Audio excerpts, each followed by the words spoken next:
I'm Spencer. I'm Lara. And we are Married with Board Games, and you're tuning in for our next segment of our top 100 games of all time. Right. This time we're talking about which numbers? 40 through 31. That's correct. And so just plug it along. You're going to get to some really awesome games on this list. Oh, yeah. This is a good, good part. So we're excited to talk about them. In the meantime, if you haven't watched any of our other ones, make sure you get caught up on those before you continue here. Otherwise, for those that are caught up, we'll go ahead and get started.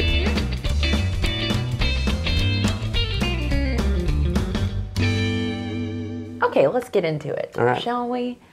Starting this section of our list off at number 40 is Portal, the uncooperative cake acquisition game from Cryptozoic. Now there's something about this game that I really feel like you have to know the source material. Yeah, I mean, it definitely enhances your gameplay experience. So much. I think it's fun. Otherwise, obviously, I don't have that luxury of knowing one way or the other. I do, because I did play the board game before the video games. In fact, it was because we played the board game with some friends of ours that, you know, they were all talking about those inside jokes and the references with the video game, and I had no idea what was going on, so Spencer went, You need to play these. Yeah. So I've played the first one, and I am really far into the second one. And it does definitely enhance the gameplay. You get why you're trying to get cake. Yeah. Well, that's a great thing about this, the cake components, and it makes you always crave makes me want cake when we play this game. Yeah, but this one's really creative. The way that the conveyor belt style tiles move along, I like that you're trying to kill off your test subjects, essentially. Kind of. You still want some on the board. Yeah, you want to have the most cake when one person's test subjects are all killed off. And you can do that through a variety of ways. You can actually use the portal gun. It's a lot of fun, and it's one of those where you have to strike that right balance of you don't want to get rid of your test subjects too quick. If you get rid of them, you know, when someone else has more cake than you, then you lose. Right. That's so true. And then being able to, I mean, you can really backstab other people in this really game. can. So it's one to be very competitive in. Yeah. But such a good time, so much fun. And that's Portal, the uncooperative cake acquisition game. At number 39 is an excellent Euro-style game that fits a theme that aligns with our backgrounds, and that's Shakespeare. With this one, we were drawn to it because of the theme. Now, you like Shakespeare, kind of. I don't really, even though we're both actors. It's just, I feel like... And you've done more Shakespeare than I have. I don't like... I mean, why do we still do Shakespeare? I don't feel like it's very... Shakespeare was a dirty old man that wrote all these plays that... Why do we hold in such high esteem? Who knows? They're good plays. However, everyone is entitled to their own opinion. Okay, moving on to the game. However, the game is great. It's you're putting on a play. You're hiring actors. You're making costumes. You're building sets. Yes. I like that you've got the little abilities of the different characters from the plays. Like you got Romeo, you've got Othello, you've got all those in there. Falstaff. Yeah. And you just at the end of the show, you know, you're trying to put on the show for the king or queen? The queen. Queen.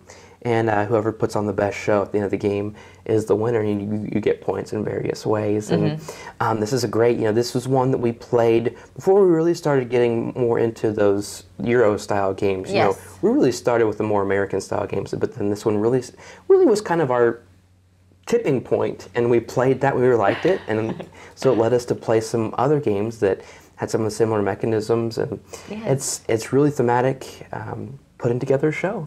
Right, definitely. We really enjoy that one, and it's Shakespeare.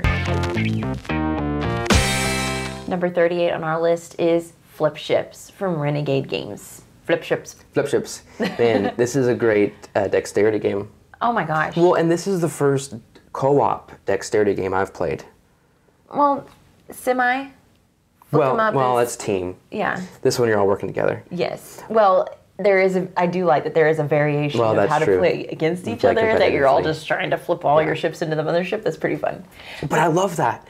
What I love is the fact that this is like an analog Space Invaders. Yeah, it really is. I think that's just amazing. When they were describing it to us at the demo booth for Renegade, I was like, it's Space Invaders. I was so excited about that, Yeah. and we were going to get to flip them. Yeah. It's so much fun. Well, I like that it increases in difficulty as you play through the game, but you also get relief in the form of getting more ships and unlocking abilities for your specific ships. So true. I like that. And then I like not only attacking the ships that are coming down the line, but also having to go up against that mothership. It's so hard. It's so challenging, but again, in the vein of dexterity games, people are like, oh, I don't want to play that. I wouldn't be very good at it. That's not the point. I mean, the point is to do your best and have fun with it. Well, you don't know. You just got to try it. Well, and that's the thing. It's like with this one, people are surprised. Sometimes like the people who you think would be the least good at it end up being the champions of the game. Well, I think it really helps that there's the rule in there of if your ship doesn't even leave the atmosphere, then that doesn't count. Right. You try it again. Yeah. Or if your ship doesn't flip over, you try it again. I really appreciate that they put those rules in there to really try to enhance your gameplay, make it, not just so... Well, you lost. Yeah. Well, and one of the coolest aspects of this game is the title, the logo, that it can be flipped either way and still say Flipships. Yes, I love it. So that was very creative. So much fun, and we're so glad to have this in our collection, and that's Flipships. At number 37, we've got another cooperative game, and that is Burgle Brothers, Burgle Bros from Tim Fowers. This one is you've assembled a team of heist people. Yeah. You're going into a bank. You're trying to break the vaults open, steal the loot, and then make it to the top to the helipad and escape Before getting caught by any guards. Yeah, those guards are crazy. The way they move around. Oh my gosh, those guards! It's so tricky, and like some of that loot too. Like the Chihuahua that barks if you roll a 6. Or the gold bars, they're Yeah. too heavy, so somebody has to come back because, you're kind of planning ahead, and since it's several people, you're dispersing out. And then with the gold bars, one person can't carry both, and so the other person, you're gonna have to bring the people back to come help you carry those. There are things that set off metal detectors. Remember the tiara? Yeah, the tiara that you can be seen because it's so It's so sparkly. But I like that you've got the 3 levels. That's really neat. And then like the way that the designer integrated some of the tiles into that, where like you can fall from one level to the other, or you can blow up the roof and climb some of the special through. abilities. Yeah, you can do things like that. That's really cool. Yeah. So this one's a great dexterity, or not dexterity. No. We just talked about dexterity game. This is a great cooperative game that really does a great job of making everybody work together. Definitely, and there's always a challenge each time with Every time. different combinations of abilities and whatnot, and the way the tiles are laid out. You're never playing the same game over again. It's always going to be a different difficulty level. Exactly. And a lot of fun with this one, and that's Burgle Brothers. At number 36 on our list is Alhambra from Queen Games. And this is a game that we got very early on in our board gaming hobby. And it's held up. It definitely holds up. It really has. Yeah. I like, this is one of the early tile laying games that we got. And this has really introduced us to the idea of restrictions on where you can lay tiles, but also... I know, the first thing I think about with this game, as compared to any other games, is the way those walls lay out, as far as being able... You have to connect them, or you can't just, plop them anywhere. Yeah, and so I like that, and I like that there are several different scoring rounds in the game, where you go through and see who has the most of each type of building, and you get points that way. And it's really great to see, your strategy on how you're going to lay those buildings out. Well, even on top of that, acquiring your building tiles, how you manage your money on that is that's a really fun part too. Of oh man, I was going for that tile, or and this is one that we haven't tried out any of the expansions for, but I would like to see what they add to the game further. So maybe someday we'll check those out. Right. But for now, the base game has a place on our list, and that's Alhambra. At 35 is a semi-co-op game, and that is Dead of Winter from Plaid Hat Games. The idea in this game where everyone's working together, yes, but everyone has their own objectives too, was really neat to me, and makes that game, especially with one of them being possibly a traitor that's completely trying to derail everything, makes you suspect everyone. Yeah. Because your objective may be trying to hoard food. So if you don't put that towards the goal, even though you aren't actively working against everybody, it makes you look suspicious, like you're the traitor. And I really like that. That's really neat. And again, this is the kind of game where, yes, you've got to worry about the zombies, but that's not necessarily your initial concern, right? You have to survive every round. You have to survive every round, true, but I feel like, I guess it's because we play together and that's your focus, and that my focus is killing the zombies. Killing zombies and building barricades. Yeah. Because you got to keep them from overrunning. Right. So that tells you how we play. Exactly. Well, and also the game has those crossroad cards that set up those very difficult scenarios that you're placed in. Oh my gosh, there are some that are, it's one of the most impossible situations, but at the same time, you kind of try to think about the real world. Yeah. Like the one about like there's a woman outside. Do you let her into your like compound or not? She's a pregnant woman or I think something like that. Or she has a baby with her. One of those. It's like, so either you just turn this person away, and I think it sends your morale down, or you let them in, but you have to pay for more food. Yes, it's more food. So it's another mouth to feed. Tough decisions, and I like that system, and I really look forward to hoping that they implement those crossroad cards in further games, maybe with different themes, because I know there are several Dead of Winter games now, but in a different way, like maybe in space or something. It'd be really cool to see that. But yes, Dead of Winter is a great one that we have on our list. 34 on our list is, I feel like it's become a classic board game. I think among so too. Hobbyists. Yeah. Kind of maybe getting a bit of an infamous vibe with some people, but I still love it. And that's Betrayal at House on the Hill. Now this one, if you were to give this game a rating based solely on its mechanisms and its merits, I wouldn't give it a very high rating. But it's just the experiences that we've had playing this game. You really got to get into it.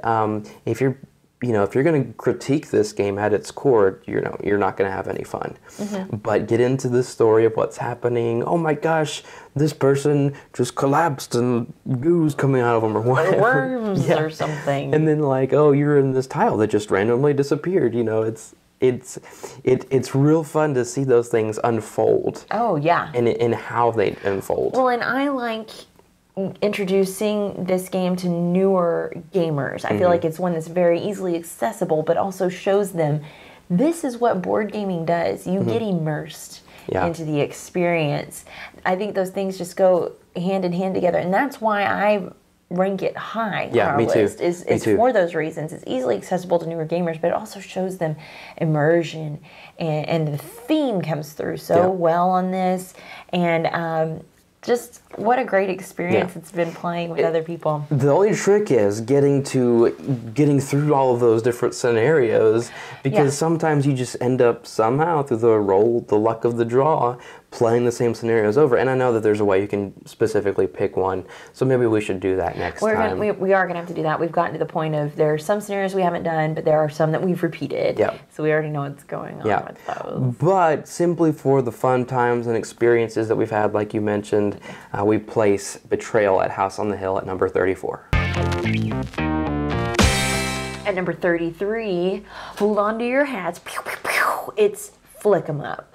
From Pretzel Games. Pretzel Games. First of all, when I first heard about this game, I was like, we have to play this. I remember him. He listened to Tom and Eric on the Dice Tower talking about Western top themes. 10 Western games. Yes. A couple years ago. And well, there were two games on that list. One that we've already discussed. Yeah, Bang the Dice game. Bang, and then this one came up on the list, and he replayed the entire podcast episode for me to hear this description of Flick 'em Up, that you are flicking wooden discs at wooden figures, and if you knock them over, you shot them, and their little hats can come flying off, and all that kind of thing. And I thought that was okay. I'm interested. Yes. And we always have such a ball with this game. I like that there are several scenarios you can set up with the objectives. I think the objective ones are, even more fun, because it's not just, okay, you get tired, okay, we're just moving around and flicking each other. But when you actually have an objective, trying to save the person from being hanged or whatever, you really get into it. And the component quality, especially if you get the wooden one, is definitely 2 thumbs up. And I love the artwork on the front of the box and on the books, the rule book and the scenario book. I love that artwork. It's so nice. Yep. So for a rootin' tootin' good time, we have Flick 'em Up from Pretzel Games. At 32, you know, it's funny. Sometimes the way we've compiled our list, sometimes we'll get 2 games with the same theme back to back. Just the way that it happens. And it's really funny when he does that. And our next segment after this one, it's going to happen too. Yes. But anyway, for this, again, another Western game is Spurs. Yes. From designer Ystani, who is quickly becoming one of our favorites. We'll talk about another one of his games later. We really enjoy his stuff. Yeah. But Spurs has been so much fun. Yeah, so this is essentially a sandbox style game, kind of almost like Red Dead Redemption, the board game, really. You're an outlaw, or basically you're a cowboy. Yeah. Several roles. Like I was a cowboy once. That was my favorite role. Yeah. Because I know what cowboys do. And like you've been an outlaw, someone else was a sheriff, someone else was a renegade, you know, or a gambler, and all these different things. And you can tailor what you're doing based on what you are and what you're good at. Exactly. That was the thing. So like a cowboy gets extra dice rolling for like herding and whatnot. And well, like for when you're pulling the dice out of, or the bullets out of the bag, right? No, rolling the dice. Right, that's right. For like herding the cattle and whatnot. And there are some people who are really like bounty hunters they get to pull extra bullets when it comes to like shooting at an outlaw. And I love the whole duel aspect. Each person has their bag with bullets, and you gotta put your hand down, and you 3, 2, 1, do it, or draw whatever, and you're pulling out bullets until whoever gets a shot. Well, that's really thematic. Well, we even at the end of the game. 2 of us were tied. Yeah, and we had to have a duel to settle the tie of the game. Awesome. But loved it. It really is really neat where you can do anything you want. You can go play these mini games or like rounding up cattle, like you said, or taming a horse, breaking a horse. Yeah. Or you can go look for outlaws, or you can go hunting.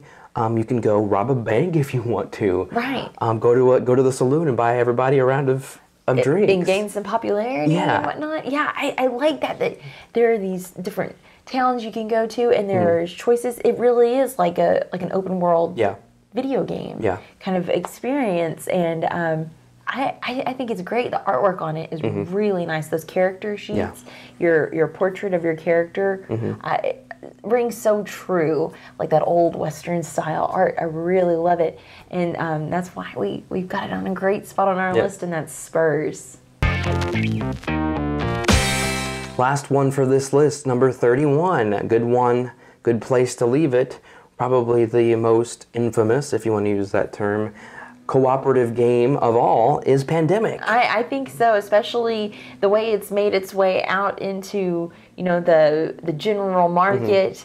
It's becoming quite popular. Yeah, you pretty much can get this almost anywhere now. I think you're right. Yeah. Yeah. But this is the vanilla Pandemic, just the original. And this one has so many expansions at this point you can add to it. We've got On the Brink, where you can add the bioterrorist. Where it's everybody, that was a fun role. Everybody working against the bioterrorist who's trying to wreak havoc. And but this one, I feel like this one really set the bar for cooperative games to come.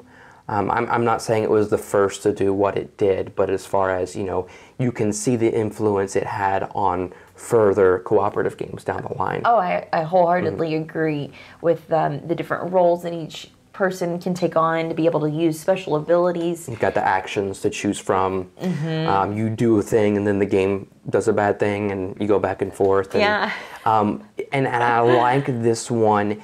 It does have the tendency, if you get one person that's just really headstrong, it's like, no, this is what we should do it.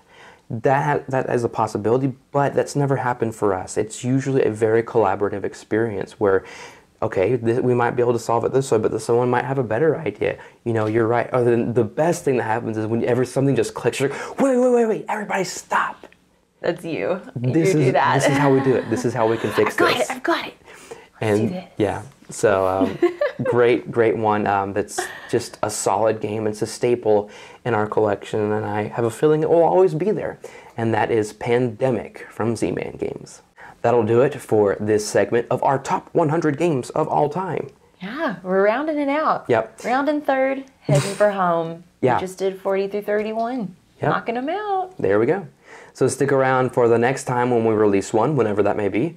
Or you can just watch us on our social media accounts where we will most definitely be sharing it when it comes out. And what are those, Lara? You can find us on Instagram at MarriedWithBG, Twitter at MarriedWithBG, Facebook.com/MarriedWithBG, and of course there are links to all of our social media accounts on our website, MarriedWithBG.com, where you will also find our podcast. Our podcast and reviews of games that we've talked about up till this point, and future games down the line too. Right. You can find everything about us there at our website, MarriedWithBG.com. Until next time, this has been numbers 40 through 31. Thanks so much for watching the Dice Tower videos. Find more great videos and reviews as well as our top-rated audio podcast at Dicetower.com. You can also find other great shows at Dicetowernetwork.com. I'm Eric Summerer, and you've been watching The Dice Tower. The Dice Tower is sponsored by Cool Stuff Inc., where you can find great games for great prices. Cool stuff in stock. Check them out at CoolStuffInc.com.